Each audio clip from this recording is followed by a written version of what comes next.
Bismillahirrahmanirrahim. Alhamdulillahi rabbil alamin. Wassalatu wassalamu ala rasulillah ma ba'd. Allahumma anfa'na bima 'allamtana wa 'allimna ma yanfa'una wa zidna ilman. Allahumma nas'aluka ilman nafi'an wa rizqan thayyiban wa 'amalan mutakabbalan. Assalamualaikum warahmatullahi wabarakatuh. Alhamdulillah, kita kembali memuji dan mengagungkan Allah Subhanahu wa taala yang telah membangunkan kita kemudian menuju kepada ketaatan kepadanya. Dan kita memohon kepada Allah, semoga Allah kembali meneguhkan hati kita untuk bisa duduk sejenak untuk bertafaqquh fid din sambil kita berzikir-zikir, karena Nabi sallallahu alaihi wasallam tidak pernah meninggalkan tempat duduknya kecuali ketika ada urusan yang darurat yang tidak bisa ditinggalkan, maka Nabi sallallahu alaihi wasallam tetap berzikir, terlebih khusus membaca ayat kursi, karena ada keutamaan. Siapa yang membaca ayat kursi di setiap salatnya, maka tidak ada menghalangi dirinya dengan surga Allah kecuali kematian. Sebagaimana tadi, tempat yang paling terindah di tempat kembali seorang hamba adalah surga Allah. Sebagaimana tadi yang dibacakan oleh imam kita, bahwasanya orang-orang yang dihinakan, man tudkhilin nar faqad akhzaita, sungguh siapa yang engkau masukkan ke dalam neraka, sungguh ya Allah engkau telah hinakan. Dan orang-orang yang bertakwa, orang-orang yang beriman, itu orang-orang yang dimuliakan, diberikan surga Allah Subhanahu wa taala. Dan sebagaimana di pertemuan sebelumnya, ini selaras yang kita kajikan dalam kitab Ad-Da'u wad-Dawa karya Ibnu Qayyim Al-Jauziyah, bahwasanya di antara akibat dosa adalah annaha taj'ala sahibaha minas siflah ba'da an kana muhayyi'an li ayyakuna minal ilyah. Bahwasanya sesungguhnya dosa menjadikan pemiliknya dari menuju kepada kerendahan, padahal setelah dia diberikan ketinggian.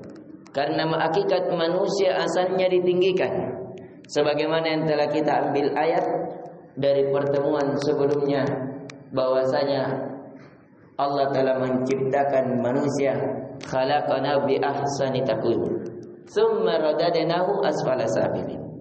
Kemudian barulah kami menjalankan mereka, kembalikan mereka ke tempat serendah-rendahnya. Kemudian di pertemuan kali ini kita akan melanjutkan wa min adraril ma'asi. Kata Ibnu Qayyim Al-Jauziyah rahimallahu taala, di antara bahaya-bahaya dosa yang akan menimpa seorang pelaku dosa, wa min uqubatiha, di antara bahaya-bahayanya, akibat-akibatnya, annaha tujri 'alal abdi man lam yakun yatajri 'alaih, bahwasanya seorang hamba, seorang pelaku dosa akan diseret oleh Allah apa yang sebelumnya dia belum terseret. Min asnafil makhluqat, tergantung golongannya, tergantung golongan dosa yang dia lakukan. Kalau dia senantiasa mengikuti hawa nafsunya, maka dia akan terseret golongan orang-orang mengikuti hawa nafsu. Kalau dia terseret dengan hal-hal yang lain, dari perzinahan, dari tidak memandang segala sesuatu dipandang, maka dia digolongkan dari orang-orang yang senantiasa mengumbar pandangannya, dan seterusnya dan seterusnya. Tergantung golongan dosa dari makhluk Allah yang lain, maka dia digolongkan di seperti itu. Maka dari itu kita tadi dibacakan ada golongan al-abrar, orang-orang yang senantiasa kebaikan. Ada golongan orang-orang yang dilalaikan dari dunia. Maka Allah ingatkan di rakaat kedua, bagaimana Allah ingatkan, jangan palingkan pandangan dari orang-orang kafir, orang-orang yang kita berikan dari kenikmatan dunia, mata'un qalil wa ma'wahumun nar, sebagai kenikmatan yang sedikit, akan tetapi tempat kembali mereka adalah neraka Allah. Maka di sini kita melihat ada beberapa golongan. Ada golongan orang-orang as-sabiqun, orang-orang yang bersegera. Ada orang-orang al-abrar, ada golongan orang-orang kafir, orang-orang munafik, orang-orang pelaku maksiat, orang-orang pengikut hawa nafsu. Tergantung di mana kita golongkan diri kita setelah Allah berikan hidayah dan pengetahuan kepada kita. Maka dari itu kata penulis, fayajtari alaihi syayatin bil adha wal ikwa wal waswasa wat tahwiq wat tahsin. Maka seseorang akan diseret oleh syaitan dengan adha, dengan ada hal-hal yang tidak menyenangkan, wal ikwa dengan kesesatan, wal waswasah atau minimal memberikan waswas kepada dirinya, wat tahwif atau rasa takut, wat tahsin rasa sedih, wa insa'i ma maslahatu bidzikri atau minimal melupakan pada dirinya hal-hal yang memberikan manfaat pada dunia dan akhiratnya, wa mudarrati dinisyani, dan menjadikan dia lupa dari hal-hal yang bisa memudaratkan dirinya. Kita sudah jelaskan ada hampir 40, ini sudah di pertemuan ke-39 dari akibat dosa yang dilakukan oleh seorang hamba. Tapi setelah kita tahu dari 39, tapi tetap juga kita lakukan dosa, padahal kita paham bahwa dosa akan memberikan mudarat yang sangat banyak kepada kita. Maka kata penulis, fatajatari alaihi syayatin hatta tu'azzihu ila ma'siyatillahi azza. Maka syaitan pun akan mendorongnya kepada hal-hal yang menjadikan dia terdorong padanya.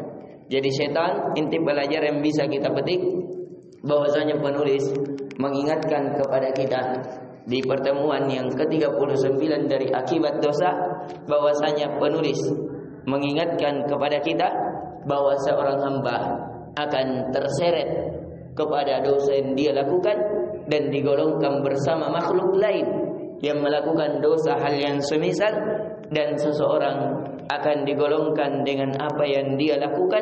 Dan ketika seseorang digolongkan, maka hanya dua tujuannya: apakah dia dimuliakan, ditinggikan, ataukah dia dihinakan, direndahkan oleh Allah Subhanahu wa ta'ala. Ini yang bisa kita ingatkan, dan yang diingatkan pula oleh penulis. Ada ucapan dari para ulama, kata penulis, inni la'asiyallah fa'arifu dzalika fi khalqi imra'ati wa dabbati. Cukuplah, kata penulis, sesungguhnya saya memaksiati Allah dan saya tahu bahwa itu terjadi pada istriku atau kendaraanku yang menjadikan kendaraan atau istrinya sulit diatur. Cukuplah itu dia ketahui bahwa itu akibat dosa yang dia lakukan. Jadi ketika kita digolongkan sebagai orang-orang yang sulit mengatur istri, sulit dalam kehidupan, maka cukuplah itu sebagai hukuman disebabkan dosa yang telah kita lakukan. Ini yang bisa kita berikan, semoga memberikan manfaat nasihat yang singkat ini. Subhanakallahumma bihamdik, asyhadu an la ilaha illa anta, astaghfiruka wa atubu ilaik. Assalamualaikum warahmatullahi wabarakatuh.